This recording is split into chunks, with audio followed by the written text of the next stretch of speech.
नमस्कार शेतकरी मित्रांनो, शेती एक शास्त्र या यूट्यूब चॅनलमध्ये आपलं सर्वांचं सहर्ष स्वागत आहे. मित्रांनो, मी आज तुम्हाला सांगणार आहे मक्यामध्ये पहिला डोस कोणता टाकला पाहिजे. मित्रांनो, सरासरी आपण जर शेतीचं शास्त्र आपण बघितलं तर कोणीच कोणाच्या शेतामध्ये कोणता डोस टाकला पाहिजे सांगू शकत नाही. कारण की मातीला काय लागतं हे आपण अगोदर माती परीक्षण करून ते आपल्याला समजलं पाहिजे.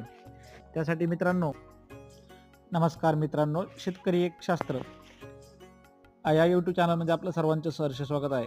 मित्रांनो, आज आपण बघणार आहोत की मका पिकामध्ये पहिला डोस कोणता टाकला पाहिजे.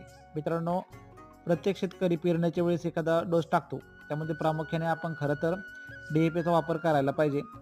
त्यानंतर दुसरा जो मकाचा डोस आहे त्याच्यामध्ये आपण 10-26-26 पोटॅश किंवा 1840 यापैकी एक झिंक त्याच्यामध्ये मिक्स करायला हवं.